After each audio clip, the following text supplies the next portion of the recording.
Bien, buenos días.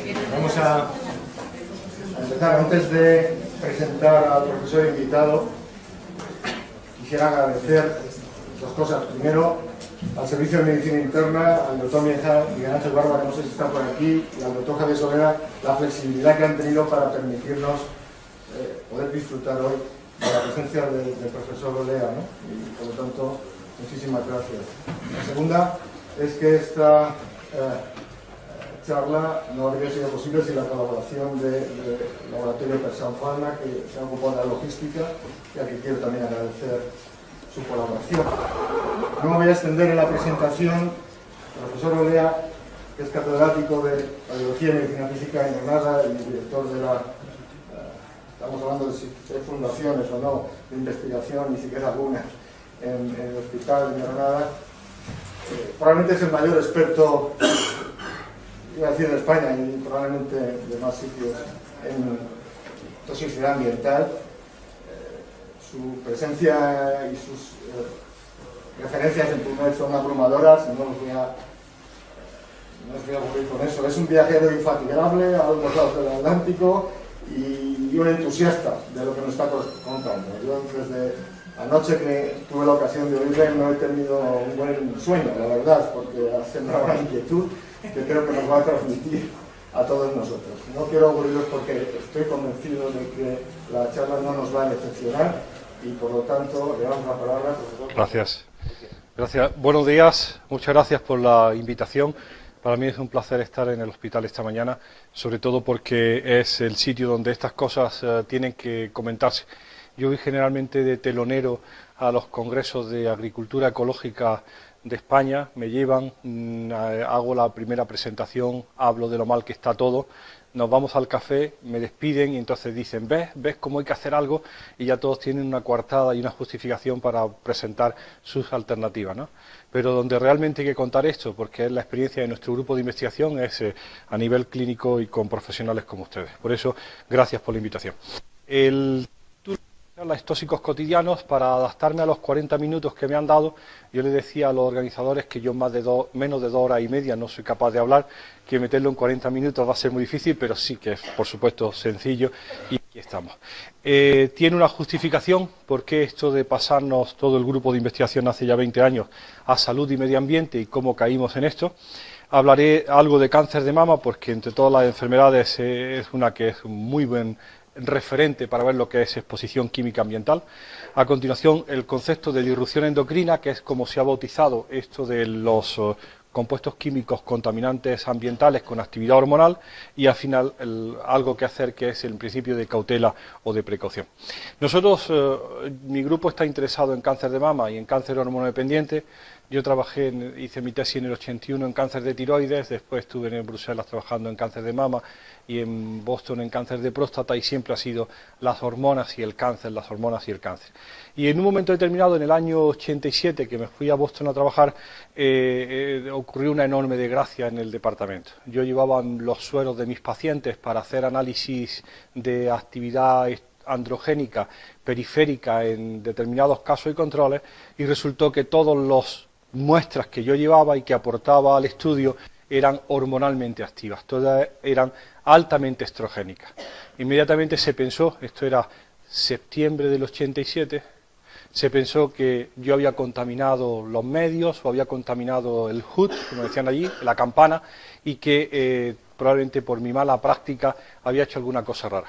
Después de 6 meses de calvario, cuando ya estaban a punto de expulsarme del país, nos enteramos que los sueros de mis pacientes eran estrogénicos porque se me había ocurrido guardarlos en tubos de centrífuga de plástico, de Corning, de poliestireno modificado, de un solo uso de tapón naranja, que era lo que le añadía la estrogenicidad a todos los sueros.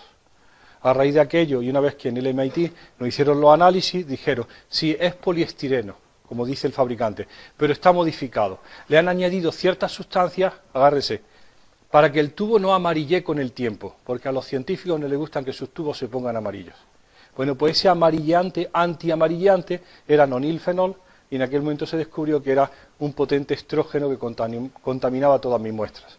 A raíz de aquello todo empezó a convulsionarse porque había factores no controlados en toda la experimentación en los laboratorios de la experimentación. Bien, pues yo estaba interesado entonces en cáncer de mama y habíamos hecho, yo utilizo este puzzle de 1000 piezas en donde cada uno ha dedicado su vida a una de las piezas, ¿no? A radiación ionizante, a dieta, a edad, género, antecedentes familiares, la genética, la alimentación, y las piezas pues por el momento encajan malamente. Lo que pasa es que hay ciertas piezas que podrían encajar porque hay factores de riesgo relacionados con la exposición durante la vida de la mujer a estrógenos que tienen un factor común, que es precisamente eso, el estímulo estrogénico prolongado durante mucho tiempo. Y así la menarquia temprana, la menopausia tardía, la falta de ejercicio físico, el alcohol, la terapia hormonal sustitutiva, la edad avanzada, el género, todos son factores que nos hablan de un riesgo estrogénico para la aparición de cáncer de mama. Nosotros, en el año 96, como todo el mundo, decidimos hacer nuestro estudio de cáncer de mama y factores ambientales. Ya estábamos suficientemente nerviosos.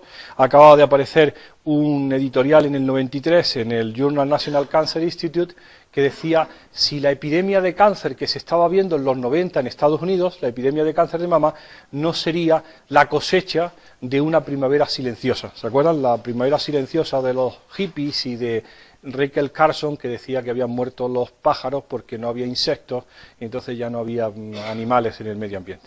Hasta aquel momento había pues cerca de 50 estudios muy conflictivos en donde se hablaba de que sí, que parecería que los compuestos organoclorados, en otras palabras, el DDT, los pesticidas, podrían estar relacionados con cáncer de mama. Entonces nosotros decidimos, a pesar de las dificultades, el cáncer es una enfermedad multifactorial, nosotros hacemos el análisis en el momento del diagnóstico, no con anterioridad, el estudio es transversal, todo, decidimos hacer un estudio de cáncer de mama. Reclutamos 300 mujeres de cáncer de mama de Granada y 450 controles apareados, con casos controles estándar. Le hicimos una encuesta de antecedentes y la novedad que nosotros aportábamos era que nos quedábamos con un pedacito de la grasa mamaria que el cirujano nos daba cariñosamente tras la mastectomía o la cuadrantectomía o lo que hiciera, ¿no? Bueno, nos daba un pedacito de grasa. Y nuestra idea era, en el tejido tumoral, analizar los compuestos químicos que pudieran estar allí y que fueran diferentes en los casos que en los controles apareados, ¿no? Además presentamos una novedad. Íbamos a medir, a ver, que esta es la clave, íbamos a medir la actividad estrogénica en un bioensayo de la grasa que pudiéramos extraer de la mama. Extraíamos la grasa de la mama, la sometíamos a un proceso químico de cromatografía, la limpiábamos de estrógenos endógenos, le quitábamos el estradiol, la estrona, la progesterona, todo lo que era estrógeno endógeno, y el resto de muestras, que eran fundamentalmente compuestos orgánicos persistentes, DDT, PCBs, lo ensayábamos en un test que nos daba un valor de estrogenicidad, a lo que llamábamos la carga estrogénica. Y cuando eso lo metimos en el estudio casos y controles y le dimos al botón estadístico, nos salió lo primero y más desagradable. Ya tenemos pocos amigos, bueno, cuando presentamos esto perdimos también al rector, ¿no? El mayor factor de riesgo de cáncer de mama en la provincia de Granada es ir a la universidad. Dios, otro palo, dice, bueno, la universidad no será buena, pero encima que sea el mayor factor de riesgo de cáncer de mama. Cuando empezamos a analizar, el epidemiólogo nos dijo, no, es que fíjate cuáles son los factores en tu serie, que son tener el primer hijo antes de los 19 años, tener 5 embarazos o acumular 36 meses de lactancia. Y eso no es fenotipo universitario, ¿de acuerdo? Uno no puede preñarse con 19 años, tener 5 hijos y darse de baja 38 meses para dar el pecho, porque pierde uno el MIR, el FIR, pierde uno todo, ¿no? Entonces, al final, la explicación de ese estudios universitarios era que estudios universitarios definía un fenotipo de mujer que se preñaba tarde o nunca, daba poco el pecho y además no tenía los 5 hijos reglamentarios. Bien, afortunadamente para nosotros, el tercer factor de riesgo, que salía con esta estimación de los OR positivos, era la exposición química ambiental. La siguiente. Cuando clasificábamos a los controles y a los casos en función del valor de la carga hormonal, aquellas enfermas o aquellas personas que tenían valores más altos de carga hormonal tenían con mayor probabilidad, en este caso 3,8 de OR, de tener cáncer de mama.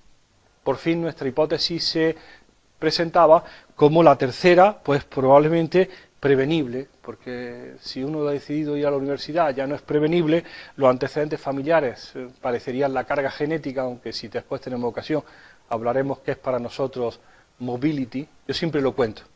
Los americanos están siempre hablando de la movilidad y los factores genéticos y los factores ambientales. Yo siempre le digo a la gente, nací hace 59 años en la avenida Constitución 39, primero A. Después de 59 años ya vivo en el tercero. Mi mobility ha sido que he subido 2 plantas. Mis hermanas viven en el segundo y mis padres han vivido toda la vida en el primero, ¿no? Es que si mobility en España es que uno vive en el entorno familiar, ha comido lo mismo que cocinaba la abuela, la madre, y ha aprendido, al final los factores ambientales son muy diferentes de diferenciar de los genéticos. Pero bueno, ahí estamos. El caso es que por fin nos encontramos con un factor ambiental que era el riesgo combinado. En el caso particular de las enfermas, de las mujeres posmenopáusicas y con un body mass index debajo de 28, que ese fue nuestro primer hándicap en el estudio, cuando nos salió un índice de masa corporal de mediana para la población control de 28, el paper, por supuesto, no se podía publicar. Todos los referentes nos decían, su población está segada, usted no tiene nada más que gorditas. Afortunadamente, EPIC, la gran encuesta de cáncer y alimentación de toda Europa, publicó los datos del body mass index a lo largo de toda Europa. Y coincidía que para la población sana normal, las mujeres de 59 años de Granada tenían una mediana de índice de masa corporal de 28, igual que las nuestras. Entonces descubrimos que los españoles o que las españolas no son suecas, sino que cuando tienen 60 años son bajitas y gorditas, y que esa es la normalidad, ¿de acuerdo? Afortunadamente eso se salvó y quedamos en que sí, para una población normal, que es las que están por debajo del body mass index de 28 y que tienen situación de posmenopáusica, el riesgo de tener más porquería en la mama es hasta 5 veces superior que el grupo o que las referencias de control. Bien, ahora la parte segunda. Ya teníamos el dato, se consigue colocar el paper, se estaban colocando publicaciones sin hipótesis y esta por fin defendía nuestra hipótesis. Pero entonces empezamos a analizar cuáles eran los factores de riesgo que condicionaban tener la carga estrogénica más alta. ¿Quién eran las personas que tenían la carga estrogénica más alta? Y entonces empezamos a analizar los casos y los controles y nos llevamos una enorme sorpresa. La mejor manera de tener una carga hormonal estrogénica debida a compuestos químicos bioacumulados en la mama más baja es parir pronto, parir mucho y dar mucho el pecho. A ver, hay una hipótesis que todo el mundo ha comprado, que es que el efecto del embarazo temprano como protección en cáncer de mama se debe a la transformación temprana que producen los estrógenos sobre los boots terminales de los acinis mamarios. Bueno, eso lo dijo José Pepe Souto en ruso, José Russo, en Pensilvania, y todo el mundo lo repite. Y nosotros decimos, bueno, probablemente sea un problema molecular y de diferenciación celular. Pero fíjate qué cosa más curiosa.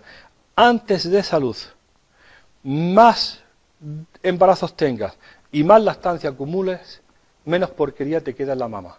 Y tu riesgo cae hasta niveles mínimos. Entonces hemos planteado que una de las mejores formas de disminuir el riesgo de cáncer de mama, que aparece con 55 años, es que de forma temprana hayas empezado a descargarte de todo lo que lipofílico y bioacumulable estaba en tu tejido epitelial mamario. Y las cosas no pueden ser más sencillas, encajan las piezas perfectamente. Y dice, bueno, tú sigue con tu hipótesis, pero a mí déjame esto. Antes empieces a quitarte los factores de exposición que tienes, mejor va a ser para lo que ocurra dentro de tu tejido mamario. Empezamos a analizarlo y entonces dice, bueno, pero ¿cómo se libera uno de la porquería acumulada desde el nacimiento hasta los 20 años? Con embarazo y con lactancia. Entonces le pregunta a los toxicólogos, ¿esto significa que hay una persona que recibe todo esto?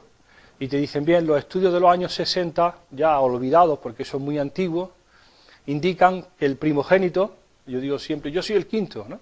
Pero los primogénitos se llevan el 60% de la porquería que la madre ha acumulado durante su vida. Porque toda se cede. Son lipofílicos, se movilizan en el segundo trimestre de embarazo, entran en la leche, es una perfecta exposición.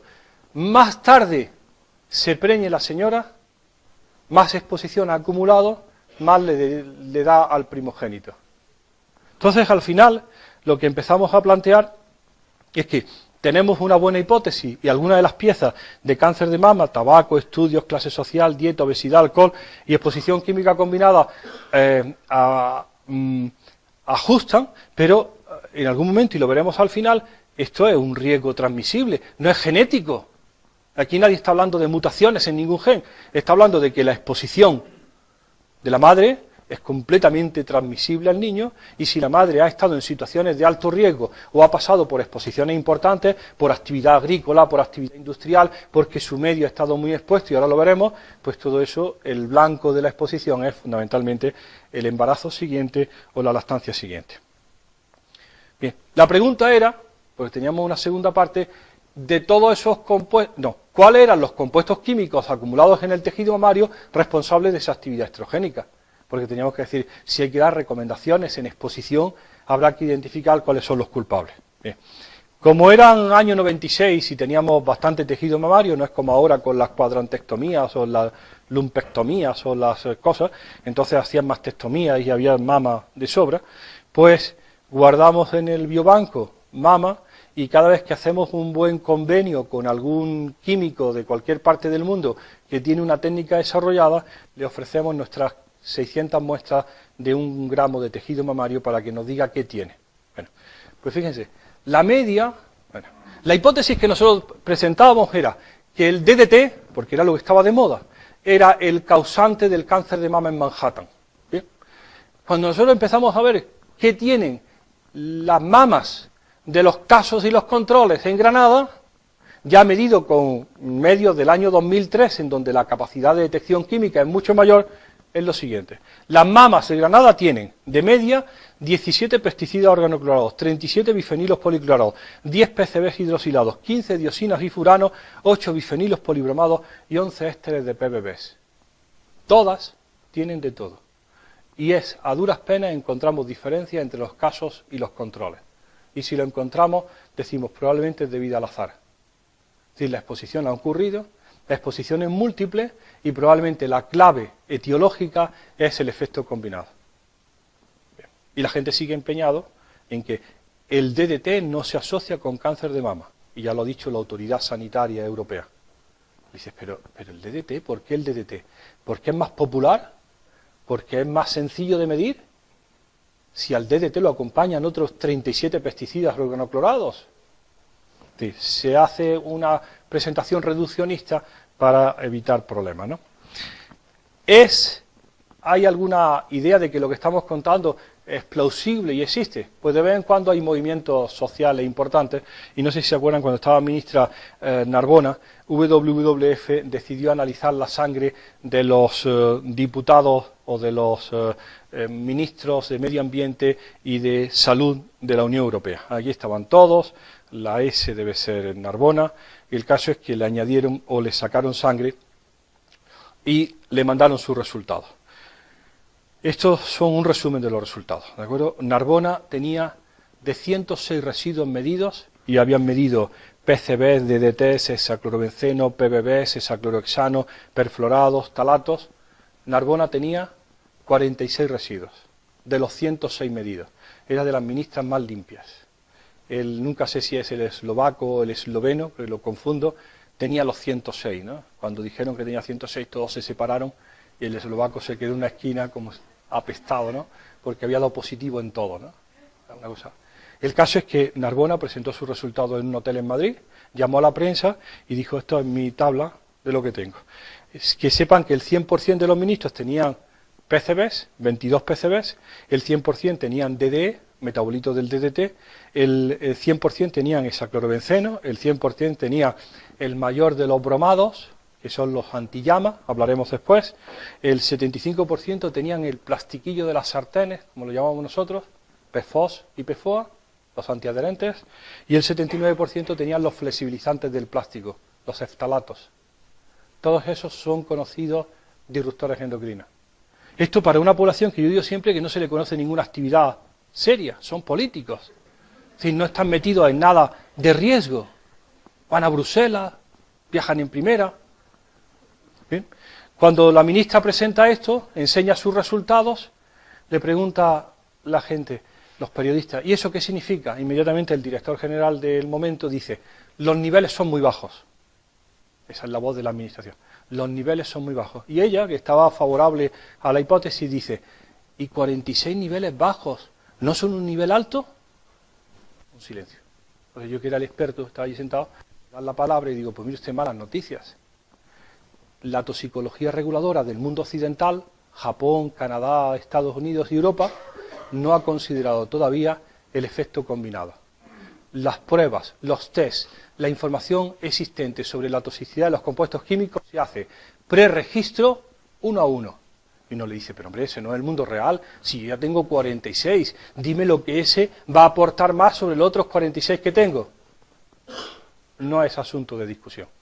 Ni el famoso REACH, que es el nuevo sistema de registro, contempla por el momento el que se dé un cambio. Dice, entonces todos estos números mágicos de TDI y más dosis máxima, dosis mínima, máximo admisible, ¿todo eso están hechos para compuestos individuales? Sí, pero entonces no corresponde a la realidad porque las fuentes son múltiples en una misma dieta. Sí, pero eso no es motivo de discusión. Entonces da una sensación enorme de fracaso del modelo porque no corresponde a lo que es la realidad, como decía la propia ministra. Las fuentes de exposición a estos compuestos, voy muy rápido, son fundamentalmente los pesticidas. Esto es del 2005 y es vigente porque los números se mantienen. De 100 verduras que consume cualquier europeo, 60 están limpios de residuos, pero 36 contienen restos dentro de la normalidad, dentro de lo legal, el número mágico que para compuestos individuales define cuánto es lo máximo que se puede. Y 4%, que es el resto, tienen alguno por encima de la normalidad. La exposición a estos, que son los orgánicos persistentes, que son los que medimos con facilidad porque son bioacumulables, pues ya está muy limitada porque ya no están en el mercado. Ya no está el DDT, no está el metoxicloro, todos los que están rayados están prohibidos por la propia legislación española. Quedan residuos de lindano, el endosulfán se prohibió hace pocos años, que se utilizaba mucho. Pero las fuentes de exposición son múltiples, ¿no? Aquí tengo esto que me regaló Miquel Porta, de un anuncio de esos de las revistas que están en los kioscos, igual que el chocolate Suchar y el Avecren, de los años 50, que dice aquí, ¿no?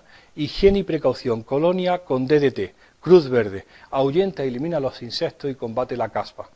Eso dice que al final las fuentes de exposición para estos compuestos han sido múltiples. Y no era solo el residuo que pudiera haber en la patata tratando el escarabajo, sino era también, si uno en su casa le pregunta a su madre, tú no me echarías cruz verde, ¿verdad? Porque si te echaba colonia cruz verde, que era muy buena para la caspa, tenías tu dosis diaria de DDT. Inconsciente, porque parecía hasta una buena actitud, ¿no? Lo mismo que pasa con el lindano hasta frecuentemente. Bien. Nosotros hemos ido con estos datos pregonándolos por todos sitios y acuérdense, cuando acabamos con la historia de mama, nuestra gran preocupación fue ¿qué pasa con los niños? Y empezamos un estudio que no sé si lo conocen, se llama la Cohorte Infancia y Medio Ambiente, la INMA. La Cohorte Infancia y Medio Ambiente lleva ya 11 años y tiene 3.600 embarazadas con su producto del parto reclutado en España. Es Granada, Valencia, Sabadell, Menorca, San Sebastián y Asturias. Los niños se van siguiendo bianualmente. En Granada reclutamos 706 y tuvimos la feliz idea en aquel momento de que nos queríamos quedar con las placentas. La gran pega que nos ponían los químicos siempre es que con 1 mililitro de sangre ellos no podían hacer nada. Y le dijimos un día, y con 800 gramos de carne, que era la placenta, ahí no te quejarás. Nos compramos el Bucky Mixer, un homogenizador industrial que hace papilla, y metemos las placentas en el Bucky Mixer y se hace mousse de placenta que se guarda en alícuotas. Y ya se la damos a todo el que quiera medir. Y cuando empezamos a medir, nos damos cuenta que, por ejemplo, fíjense, 2003, publicado en 2006, el 99% de las placentas de las mujeres que dan a luz en el Hospital Clínico de Granada tienen DDT o sus metabolitos en el año 2003. El 98% tienen algunos de los metabolitos del endosulfán, o Aldrin o Eldrin.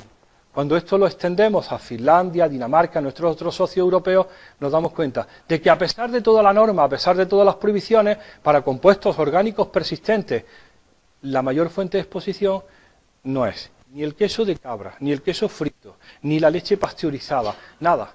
La mayor fuente de exposición al DDT en España son las madres, porque es la hembra más vieja que ha estado más tiempo en contacto con todo el DDT ambiental. Lo recibió de su madre, se cargó con el residuo en la alimentación y ahora se lo regala a su hijo, como una de las fuentes. ¿Cómo? Pues en placenta, si la placenta está cargada de DDT y todo lo que ha tenido ya acumulado. Uno pensaba que poniendo en el año 94 o en el año 84 en el BOE la prohibición del DDT, el problema se había acabado para un compuesto que tiene una persistencia ambiental de 50 años. Esto no es nada más que reciclar mierda generacionalmente y generacionalmente. Y cuando hablamos del DDT hablamos de los bromados y todos los compuestos que son persistentes. Se incorporan y uno va cediéndolos, pasándolos, cediéndolos, probablemente con un declive lento y con un efecto que es lo que queremos evaluar. Estamos hablando de bromados, hemos hablado como antillama, yo creo que están por aquí, ¿no? Sí. Pero les tengo que contar algo de los perfluorados. Trajimos a Matthew Lonnecker del North Carolina a darnos unas conferencias a Granada, iba a hablar de los organoclorados, lo llevamos de vinos, ya estaba un poco más animado y entonces empezó a hablar de los perfluorados. No sabíamos nada de los perfluorados y nos dijo, el compuesto más abundante en la sangre del americano medio fue el DDE, metabolito del DDT, en los años 60 que alcanzó 34 microgramos por litro. Ya ha sido superado. El compuesto más abundante en la sangre del americano medio son los perfluorados, cadenas de 60 carbonos con flúor, que vienen fundamentalmente del Gore-Tex y del Tefal, los aislantes más actuales, y fundamentalmente del recubrimiento de todos los utensilios de cocina. En mi casa, que las sartenes se tiran cuando ya se ve el metal, uno piensa, ¿y dónde estará el plástico? Pues ya lo saben, circulando en sangre. Ha entrado con la tortilla, ha entrado con las patatas fritas, y está circulando, y esperando a ver si pasa algo. Empiezan ahora todos los informes del año 2008 hasta ahora sobre colesterol, ácidos grasos, interferencias de los fluorados en el metabolismo lipídico, vínculo con obesidad. Y aparece el término, ese que tanto le gusta a los endocrinos ahora, de los obesógenos. Y en la lista aparecen fundamentalmente todos los perfluorados. Y la exposición a convertirse el compuesto más abundante en la sangre del americano medio. Y tanto es así que aunque a ustedes no le hayan dicho nada, si van al Corte Inglés ya hay una sección de sartenes que valen 30 euros más que pone no PFOS, no PFOA. Y uno ha estado aquí o va siguiendo en internet todas las noticias modernas o no se entera porque hay algo que dice que es safe non-stick coating y es safe porque ya no incorpora perfluorados. Y esa es la realidad. Estamos todavía todos esperando a que la administración tome cartas en el asunto, pero ya el Ideal de Granada te regala, si acumulas 50 puntos y te tienes que leer el Ideal todos los días, al final te dan una sartén que no tiene perfluorados. Bien, pues ese es el problema de los perfluorados, ya están libres de perfluorados. Los organobromados que están en el tejido adiposo de todas las granadinas, no sabemos los granadinos porque no lo hemos medido, pues son los antillamas. Y los organobromados están fundamentalmente, es el gran invento de Thomson del año 91. ¿Se acuerdan cuando ardía la mesa camilla y el televisor se convertía en una bomba incendiaria que explotaba y quemaba la casa?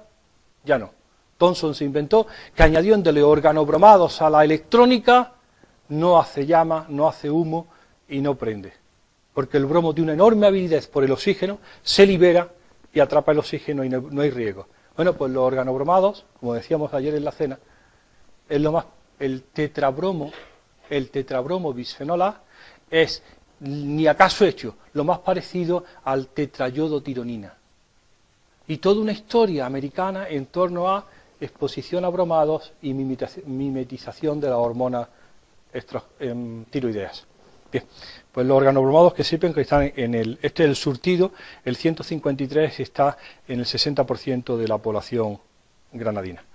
El otro grupo, que sí se ha prestado cierta atención, es un componente de los plásticos, el que me fastidió mis sueros en el año 87, que son los eftalatos. Y ustedes han oído porque la Administración Europea, aplicando el principio de precaución, eliminó del mercado tetinas, mordedores y chupetes que estuvieran ablandados con el plastificante eftalato. Y eso es una de las formas en que se trató de evitar la exposición de los niños. Ahora todo está libre de talatos, y esto es una ayuda que tenemos para identificar cuáles son los plásticos que vamos a comprar, no porque el fabricante quiera favorecernos, sino porque para el reciclado necesitan saber qué plástico era. Y dentro del triángulo de reciclado le han metido un 1, 2, 3, 4, 5, y el 1 es el tereftalato, el 2 el polietileno, el PVC es el 3, así está, ¿no? Es decir, que permite cierta identificación. Ahora hay toda una historia muy dura en Alemania sobre la estrogenicidad de las aguas embotelladas. El PET, que es con lo que se hace la botella de plástico habitual, no es estrogénico. No es estrogénico. Pero el fabricante tiene, a ver si se lo digo, un catálogo de más de 600 compuestos para hacer la botella. Es decir, compra el PET para hacer su botella y el intermediario que hace la botella tiene filtros ultravioleta, antiespumas, antioxidantes, retardadores de la llama, plastificantes, estabilizantes ultravioleta, que son los aditivos que lleva el plástico para hacer una botella perfecta que aguante en medio de Almería, pues que no se descomponga la Coca-Cola al sol a 57 grados. ¿De acuerdo? Todo eso que hace que el producto interior esté en buenas condiciones son aditivos que lleva el PET. Y el catálogo de esos aditivos incluye al menos 40 o 50 compuestos orgánicos que ya se han visto como contaminantes. Y ahora el problema es cómo se vuelve hacia atrás, cómo empieza uno a identificarlos si ni siquiera están regulados. Dice la Unión Europea, es que es patético, ¿no? En el 2011, dice, los materiales y objetos plásticos pueden estar compuestos de diferentes capas de materias plásticas unidas entre sí por medio de adhesivos. Los materiales pueden también estar impresos o recubiertos. Dice, esto es muy complejo, porque no es solamente el plástico que está declarado dentro del numerito, sino todo aquello que corresponde a lo que nosotros llamamos plástico, y se ha convertido en una de las fuentes mayoritarias de exposición ambiental. Cuando estábamos tan convencidos de que eran los cosméticos y la alimentación, nos encontramos hace 2 años con esta portada de la revista donde todos queremos publicar, que es Environmental Health Perspective, la revista de expresión del Instituto Nacional de la Salud y Medio Ambiente americano. Y dice, sexy para ella, para el niño podría ser un veneno. Es una revista científica a toda página, porque resulta que la exposición a los eftalatos es anecdótica en los plásticos. Lo que es realmente importante es la cosmética, porque componentes de los cosméticos son fundamentalmente esos talatos. Esto es la serie INMA, Granada, Valencia, Ribera de Ebro, Sabadell, Guipúzcoa, y este es uno de los últimos trabajos que son concentraciones de talatos y otros fenoles en la población de mujeres embarazadas y niños en España. Este es el primero que salió de la serie. Estos son embarazadas, tercer trimestre. Estos son los niveles en nanogramos mililitros de los 10 o 15 metabolitos de los talatos que se miden en la orina de las embarazadas granadinas. Y esto, los niveles en niños. Los niños orinan 755 nanogramos mililitros diarios del metabolito MEP. No tenemos ni idea de lo que es el metabolito MEP. Pero la exposición a talatos es tan desastrosa, tan terriblemente vergonzante, que ya esos resultados ni se publican. Hay un trabajo europeo que comparaba diferentes países y todavía estamos esperando a que se publiquen los resultados de España. Están ahí, guardados. Los presentaron en el Carlos III, pero el paper todavía no ha salido, porque junto con Polonia nos saca los colores de todos lados. ¿Cómo puede estar ocurriendo esa exposición inadvertida? Que esté el otro regulando los biberones y los chupetes y estemos meando esta cantidad de talatos los niños sanos de 4 años. ¿O esto durante el embarazo? Claro, porque en cosmética nadie ha dicho nada. No sé si conocen esto. A ver si está por aquí el bote de cosmética. No, sí. No sé si conocen esto. Van ustedes al supermercado y entonces están todos los botes de gel y en la esquina 3 que valen 1 euro más. Y dicen 0%, 0 parabenes, 0 colorantes, 0 eftalatos, 0 fenoxietanol. Otro más. 0 colorantes, 0 parabenes, 0 eftalatos. Entonces, o uno ha estado aquí, o es un iniciado, o no sabe por qué hay un bote blanco que dice que no tiene eftalatos. Y dices, tío, ¿por qué es lo que le estamos demandando a la administración? Que se acaben los talatos como constituyentes de la cosmética, porque la exposición ha superado lo que era admisible. Entonces uno va por esto y dice, lee la etiqueta y tiene la mitad de cosas que el bote de al lado. Y dice, teniendo menos cosas debería ser más barato, ¿no? No. Es más caro porque va el elegido, ha picado en comprar aquello, ¿no? Yo digo siempre, flaco servicio se le hace en Andalucía, no sé, en Castilla, cuando una persona de la calle tiene que identificar esta palabra, P-H-T-H-A-L-A, que es la forma americana de decir talato, ¿no? P-H-T-H, digo, cuando un andaluz cuando va por la cuarta consonante dice, esto no se puede leer, esto no existe, esto son siglas, ¿no? Bueno, pues que sea el fabricante quien pone en el mercado esto, y todos esperando a que se dé el gran paso, pero probablemente no se da el gran paso porque por el momento no ha pasado nada. Ayer salió un informe, estos son los talatos en orina, ayer salió un informe de Greenpeace, el 2, justo ayer, está en la prensa, ahora mismo está en internet, sobre la exposición a talatos en toda Europa y la ropa infantil, ¿no? Pues ha salido el número 2 del informe y aparece aquí, pues por ejemplo, la suma de talatos. Estos son miligramos por kilo, 101.000 miligramos. 101 gramos en la camiseta de Mickey Mouse vendida en Bélgica, a ver, 57.000 la de Minnie, esta es la de Mickey, esta es la de Minnie, y sale otra vez, y dice, pero ¿esto cuándo lo va a hacer la administración? ¿Por qué lo tiene que hacer Greenpeace? Y presentarlo, y la gente ofenderse, ¿no? Bueno, al final teníamos los pesticidas, que era de donde veníamos nosotros, el malo era el agricultor que echaba DDT, después nos dimos cuenta que la exposición podía ser también a compuestos químicos ambientales, no pesticidas, y eran las sartenes, después nos descubrimos la cosmética y ahora nos hemos metido en textiles.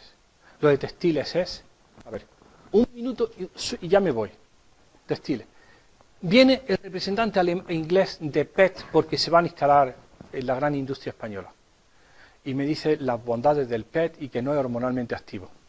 Dice, porque como usted sabrá, el 30% de lo que se fabrica, lo que se recicla de plástico en Europa, se exporta a China, a Oriente, y vuelve en forma de fibra para la hilatura. Digo, ¿sí? ¿El PET es fibra para hilatura? Y me dice, claro que sí. Me dice, como tío tonto, ¿no? El poliéster. Digo, ¿el poliéster es PET? Dice, sí, cuando lo hacemos como fibra es poliéster, cuando se hace como malla es PET, para botella. Digo, entonces, este trajecillo mío barato del Corte Inglés, que no ha visto la lana por ningún sitio, que pone dentro una etiqueta poliéster, está hecho con fibra igual que el PET. Digo, estos son 3 botellas de Coca-Cola de 2 litros, recicladas.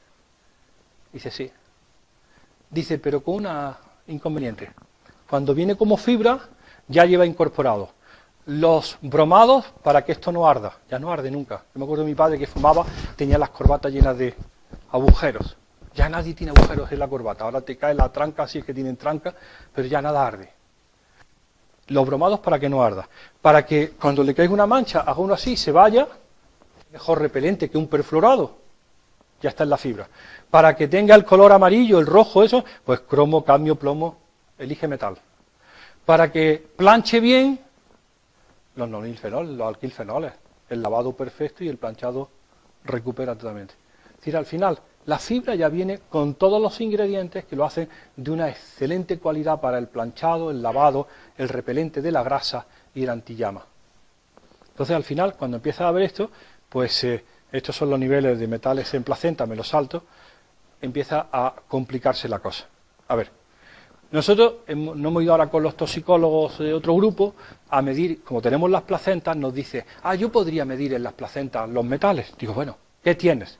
Yo mido cadmio, cromo, mercurio, manganeso y plomo. Estas son las medidas en 300 placentas de Granada, en nanogramo gramo de peso, el 100% tienen cadmio, el 98% tienen cromo, el 30% tienen mercurio, el 100% tienen manganeso y el 35% tienen plomo. ¿Los niveles son altos o bajos? Ni idea, no entendemos de metales. No hay antecedentes de medirlo en placenta, pero sí, todos los metales que están en sangre, todos los que están en pelo, todos los que están en la gasolina están en las placentas. Entonces está ocurriendo una exposición. Y nos encontramos, esto se lo tienen que leer ustedes, porque la SESA, la Sociedad Española de Sanidad Ambiental, ha decidido tomar cartas en el asunto. Esto está publicado de hace 2 meses. los cartageneros, no son cartagineses, ¿no? Los cartageneros y los barceloneses. Juntos un trabajo de epidemiólogos toxicólogos. Medir la presencia de mercurio en todas las formas de atún enlatado en España. Este es el trabajo, lo presenta José Jesús Guillén de Cartagena y la gran recomendación.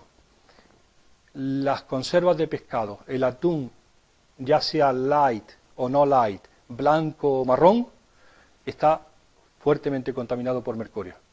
No es recomendable su consumo en la forma que se está haciendo en el mercado nacional. Eso de los jóvenes 3 días en semana un bocadillo de atún, dicen ellos, te has pasado. Los atunes que están enlatándose pesan entre 150 y 200 kilos, tienen 18 años y se han comido toda la porquería del Atlántico, del Índico y del Mediterráneo. Se había dado la alarma hace un año dentro de INMA del pez espada en Levante, y ya lo habían dicho los valencianos. No está tan bien comer 2 veces en semana durante el embarazo pez espada, porque lo que orina la embarazada valenciana de mercurio está por encima de los niveles recomendados. Y ahora salen estos, y les digo, ¿qué? Y ha tenido mucha repercusión.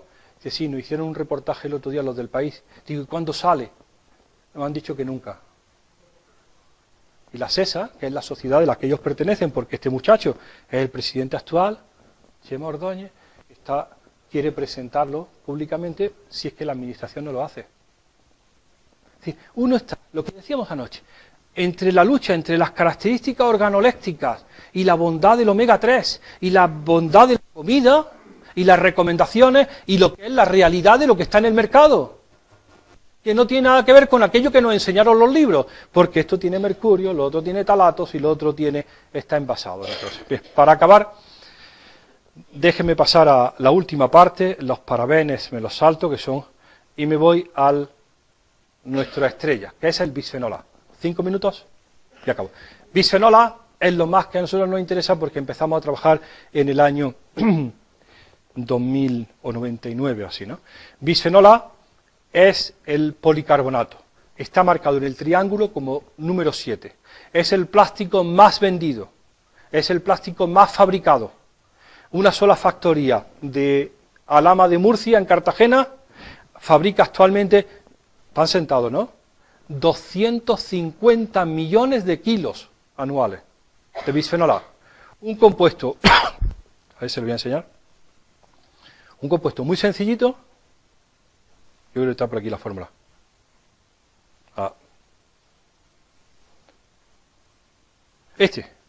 Un compuesto muy sencillito que descubrió o que desarrolló DOT, el mismo tipo que inventó el dietiletilvestrol. Los más viejos se acordarán, ¿no?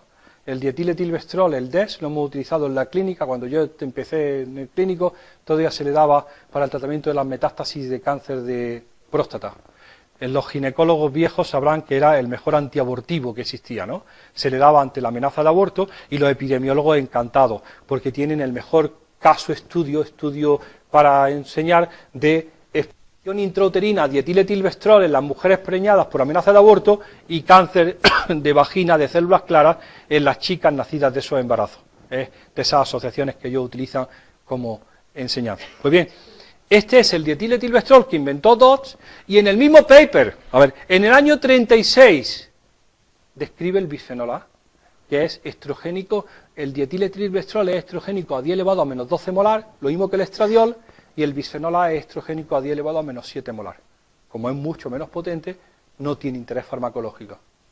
Y de pronto se redescubre en los años 60 que polimeriza muy bien y se convierte en el mayor monómero de los plásticos actualmente en el mundo. Es decir, Cartagena, una fábrica que hace todos los años 250 millones de kilos de un compuesto estrogénico a menos 7 molar. Eso da para estrogenizar España, Europa. Bueno, ¿y dónde se aplica? Pues en todo. La primera aplicación que la Unión Europea se asustó enormemente es en los biberones. Los biberones de todos nuestros niños han sido siempre de policarbonato. 30 de junio del 2011. ¿Cuántos de aquí, que son profesionales de la salud, saben que por Real Decreto Europeo, el 30 de junio del 2011, se suprimieron de todo el comercio europeo, en el mismo día, la venta, fabricación e importación de biberones de plástico hechos de policarbonato, que eran todos? Todos callados. Ahora todos se llaman no BPA o Free BPA. En un solo día. Y dice el ministro del ramo, el europeo, no tenemos ninguna evidencia de que esto haya provocado nada, es decir, no hay ninguna evidencia de que ningún niño acabándose el biberón haya caído muerto de espaldas por culpa del bisfenol A. Es muy improbable, pero no podemos consentir que exista desde el nacimiento una exposición mantenida para un compuesto. Lo habían dicho previamente 2 años antes los canadienses. Como no tenemos alternativa, dijeron los canadienses en el 2008, por favor, no viertan líquidos calientes, no los metan en el microondas. Ahora, a estas alturas, con los niños con 30 años, que no vertamos líquidos calientes en el biberón de policarbonato. ¿Se acuerdan cómo se preparaba el biberón? Se echaban los polvos, se le echaba agua hirviendo, se agitaba y se completaba con agua tibia, porque eso libera un 0,1, un 0,2% del monómero constituyente del policarbonato. En mi casa los biberones los tirábamos cuando ya no eran transparentes, nos daba vergüenza, porque ya no se veía el contenido de lo rayado que estaba aquello. Pues ahora de pronto, el 30 de junio del 2011, dicen, eso es malo. Y si lo anterior, lo que hemos estado haciendo, pues ahora todo es Free BPA. Aparecen los franceses, se lo toman esto en serio y dicen, una de las mayores fuentes de bisfenol A son los tickets de compra. Esos tickets que llevamos todos en la cartera, no se sabe para qué, porque ya los guardas, que al final pierde el número y que se le pasa un dedo y suelta un polvillo blanco, es bisfenol A no polimerizado, porque polimeriza con el calor y se forma, no hay tinta, sino no hace falta rollo de tinta en la impresora de la cajilla, sino eso. Y entonces dicen los franceses, esto es muy jodido. Hay tomar medidas inmediatas, 25 de marzo, para evitar la exposición de las mujeres jóvenes en las de cajeras, manejando metros y metros de cinta de bisfenol A y el contacto térmico e inhalatorio. Y que inmediatamente se empiecen a hacer eso. Y dicen, 1 de enero del 2015, no queremos bisfenol A. Y dice la autoridad europea, eso no puede hacerlo un país. Tienen que esperarse a que todos lo decidamos. Y ellos dicen, no queremos bisfenol A en ninguna de sus aplicaciones alimentarias ni en sitios de exposición de población de riesgo. Y dice uno, esto es los selladores dentales, esto es nuestra amiga Antonia Calafat. Ya sí que estoy acabando. Antonia Calafat es la directora de laboratorio en el CDC, en el Center for Disease Control. Antonia es la jefa de Mallorca, ha llegado en la mejor química, ha llegado. Pues uno de sus papers dice esto. Los niveles de bisfenol A en la población, en la encuesta alimentaria, medida en orina, en la población infantil, 2003-2004, en Estados Unidos son, todos los niños americanos mean todos los días 3,7 nanogramos mililitros de orina de bisfenol A. ¿Cuándo se puede llegar a orinar 946? Lo normal es 3. ¿Cuándo se puede llegar a orinar 946? Cuando se viene de aquí. La mayor fuente de exposición a los plásticos actualmente, y al bisfenol A en particular, es el medio hospitalario. Es donde más riesgo hay, porque los instrumentos, los materiales y los eftalatos y los bisfenoles están presentes en todo el instrumental. Y se crea un grupo que acabamos la semana pasada y que se hará mañana el informe, durante 1 año y medio, que se llama BPA in Medical Device, para dar recomendaciones de cómo disminuir. Y vienen, una vez que hacemos todos, ponemos nuestra evidencia, vienen los evaluadores del riesgo. Grupo de mayor riesgo. El primero, hemodiálisis. La máquina entera de policarbonato, los filtros son de resinas, esto es un problema. Y dicen, no, no es un problema, son pocos y están muy enfermos. ¿Vale? Eso es un político tomando decisiones. Segundo, los niños en incubadora. Ahí no me dirás que... No, eso sí que es realmente serio. Todo en neonatología está ahora mismo bajo la supervisión. Y empezarán a aparecer información sobre prohibiciones, eliminaciones, porque aunque nadie sepa lo que es, cómo es el riesgo, esto es una caja de policarbonato y esas maravillosas jeringas de Corning, difusión lenta intratecal o intragástrica, son muy ricas en talatos. De hecho, esto es lo que orinan los niños españoles. 4,2 el 100% de la población orinan 4,2 nanogramos mililitros de bisfenol A todos los días. Bisfenol A está asociado con diabetes, según el estudio de Ángel Nadal. Bisfenol A está asociado se quiere asociar con riesgo de cáncer de mama, sobre todo en exposiciones tempranas, y se quiere montar pues lo mismo que ya se había dicho para el síndrome de disgenesia testicular. A ver, fíjense en la hipótesis en la que estamos trabajando. Cuando hicimos nuestra cohorte de recién nacidos, nosotros no queríamos una cohorte de recién nacidos. Nosotros queríamos reclutar todas las criptorquidias del hospital hasta llegar a 50. ¿De acuerdo? Y lo que hicimos fue anidar un ensayo de casos y controles dentro de una cohorte. Porque estamos dentro de esta hipótesis. Se la copiamos a Neil Skakevet, que ya se ha jubilado, que es el director de una unidad del Rigshospitalet Hospital en Dinamarca, que dice lo siguiente. Los 40 días, la exposición estrogénica del feto macho durante los 40 días postconcepción son críticos para el desarrollo del síndrome de disgenesia testicular, que tiene 3 manifestaciones: criptorquidia hipospadia, mala calidad seminal, infertilidad o riesgo de cáncer de testículo. Y están convencidos de que las exposiciones tempranas a agentes hormonales condicionan tus riesgos a lo largo de toda la vida. Y con esa hipótesis de 30 años, de 40 años de seguimiento, que Carlos III ni que FIS te va a dar dinero para que tú puedas hacer un estudio que exige esos seguimientos. Pero nos dice que hay que ser muy cautos para las exposiciones en momentos determinados, fundamentalmente en embarazo y en primera infancia. Ya llegó al final. El término que se adoptó en el año 96 sigue vigente. Este documento lo tiene usted a su disposición, es de la OMS, disruptores endocrinos, revisión al año 2012, son 300 y pico páginas y está muy completo, y define qué sustancias que son disruptores endocrinos, sustancias químicas que alteran la función hormonal. Hay un movimiento enorme y dice Ángel Nadal, biólogo molecular, que publica en Science, en Nature, que habla con Dios, que estudia diabetes y bisfenol A, publica esto en su último trabajo. A ver, ustedes son los clínicos. En términos de práctica médica y siguiendo el principio de precaución, los médicos generalistas, los endocrinólogos, los pediatras y los obstetras deberían considerar dar recomendaciones sobre la exposición a disruptores endocrinos y los factores de riesgo para diabetes. Esta precaución debería ser particularmente útil durante los periodos más sensibles de la vida, infancia y embarazo. Y empieza el hombre a tragarse la píldora de que realmente la prevención de estas enfermedades tiene que ocurrir evitando exposiciones tempranas. ¿Qué es el principio de cautela? Cuando una actividad se plantea como una amenaza para la salud humana o el medio ambiente, deben tomarse medidas precautorias, aunque las relaciones de causalidad no se hayan establecido de manera científica en su totalidad. Si uno tiene que esperar a traer cadáveres para creerse la demostración de la asociación entre exposición y daño, entonces puede ser demasiado tarde. Me invitaron a una conferencia, esta es la última, de verdad, a una conferencia en Almería, y me dijeron, ten mucho cuidado, que hay un carril muy peligroso, y hay un stop. Llego al sitio, fíjese lo que hay. Esto es la Sierra de Gádor, estos son los invernadores, y se pone stop a 150 metros. Y pone 70, 60, 50, 40, 30, 20. Cuando uno va por 50 se le cala el coche, no puede uno reducir la velocidad tanto como te pide, pero está así, es real. Y aquí está el stop. Y yo digo, bueno, este es el mejor ejemplo del principio de precaución. Es anticipatorio. Las cosas tienen que hacerse antes de que ocurra. Yo digo siempre, el mayor representante del Estado es la Guardia Civil.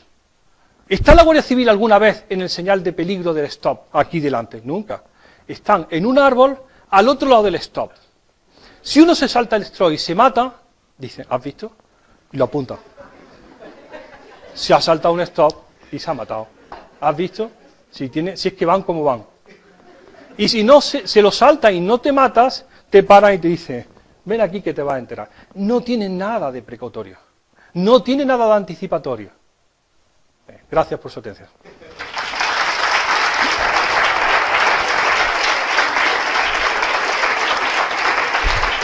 Gracias.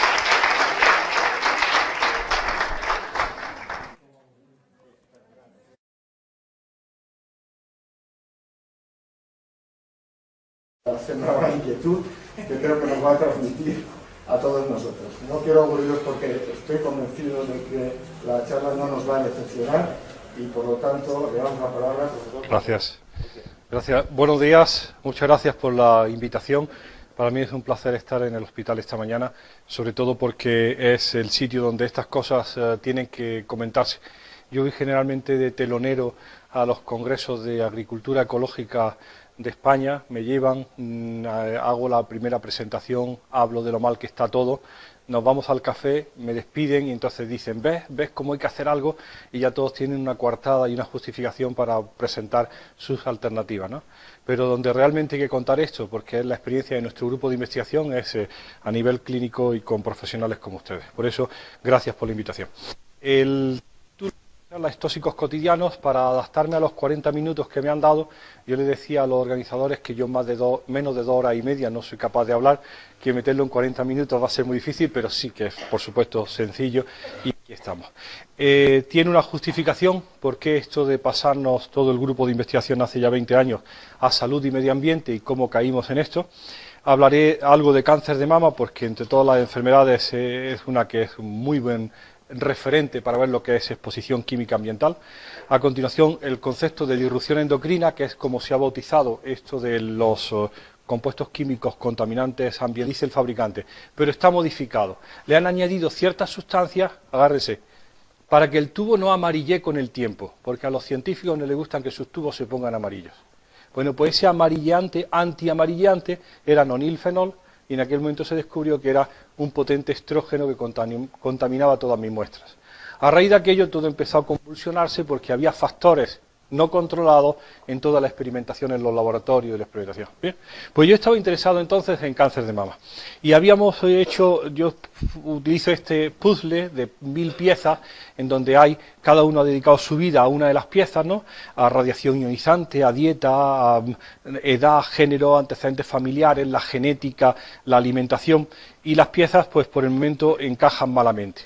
Lo que pasa es que hay ciertas piezas que podrían encajar porque hay factores de riesgo relacionados con la exposición durante la vida de la mujer a estrógenos que tienen un factor común, que es precisamente eso, el estímulo estrogénico prolongado durante mucho tiempo. Y así la menarquia temprana, la menopausia tardía, la falta de ejercicio físico, el alcohol, la terapia hormonal sustitutiva, la edad avanzada, el género, todos son factores que nos hablan de un riesgo estrogénico para la aparición de cáncer de mama. Nosotros, en el año 96, como todo el mundo, decidimos hacer nuestro estudio de cáncer de mama y factores ambientales. Ya estábamos suficientemente natales con actividad hormonal y al final algo que hacer, que es el principio de cautela o de precaución. Nosotros, mi grupo está interesado en cáncer de mama y en cáncer hormonodependiente. Yo hice mi tesis en el 81 en cáncer de tiroides, después estuve en Bruselas trabajando en cáncer de mama y en Boston en cáncer de próstata, y siempre ha sido las hormonas y el cáncer, las hormonas y el cáncer.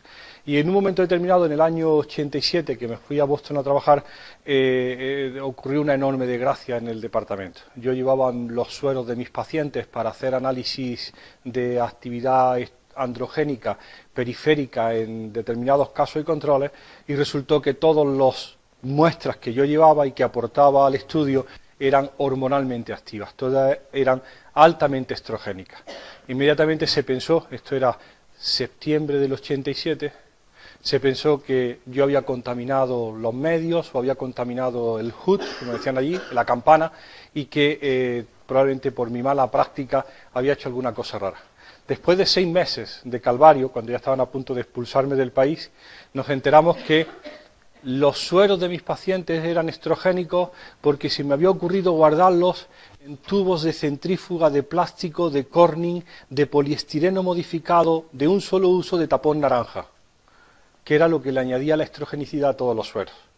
A raíz de aquello, y una vez que en el MIT nos hicieron los análisis, dijeron, sí, es poliestireno. Como nerviosos, acababa de aparecer un editorial en el 93 en el Journal National Cancer Institute que decía, si la epidemia de cáncer que se estaba viendo en los 90 en Estados Unidos, la epidemia de cáncer de mama, no sería la cosecha de una primavera silenciosa. ¿Se acuerdan? La primavera silenciosa de los hippies y de Rachel Carson, que decía que habían muerto los pájaros porque no había insectos y entonces ya no había animales en el medio ambiente. Hasta aquel momento había pues cerca de 50 estudios muy conflictivos en donde se hablaba de que sí, que parecería que los compuestos organoclorados, en otras palabras, el DDT, los pesticidas, podrían estar relacionados con cáncer de mama. Entonces nosotros decidimos, a pesar de las dificultades, el cáncer es una enfermedad multifactorial, nosotros hacemos el análisis en el momento del diagnóstico, no con anterioridad, el estudio es transversal, todo. Decidimos hacer un estudio de cáncer de mama. Reclutamos 300 mujeres de cáncer de mama de Granada y 450 controles apareados, con casos controles estándar.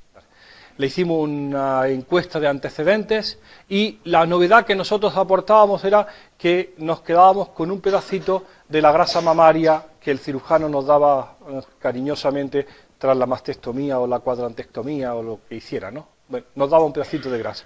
Y nuestra idea era, en el tejido tumoral, analizar los compuestos químicos que pudieran estar allí y que fueran...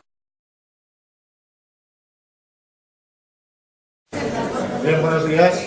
Vamos a empezar. Antes de presentar al profesor invitado, quisiera agradecer dos cosas. Primero, al Servicio de Medicina Interna, al doctor Miguel Ángel Barba, que no sé si está por aquí, y al doctor Javier Solera, la flexibilidad que han tenido para permitirnos poder disfrutar hoy de la presencia del profesor Olea, ¿no? Y por lo tanto, muchísimas gracias. La segunda es que esta charla no habría sido posible sin la colaboración del laboratorio Persan Pharma, que se ha ocupado de la logística, y al que quiero también agradecer su colaboración. No me voy a extender en la presentación. El profesor Olea, que es catedrático de Radiología y Medicina Física en Granada y director de la, estamos hablando de si hay fundaciones o no, de investigación, ni siquiera alguna, en el hospital de Granada. Probablemente es el mayor experto, iba a decir de España y probablemente de más sitios, en toxicidad ambiental. Su presencia y sus referencias en PubMed son abrumadoras y no os voy a aburrir con eso. Es un viajero infatigable a los lados del Atlántico y un entusiasta de lo que nos está contando. Yo desde anoche que tuve la ocasión de oírle no he tenido un buen sueño, la verdad, porque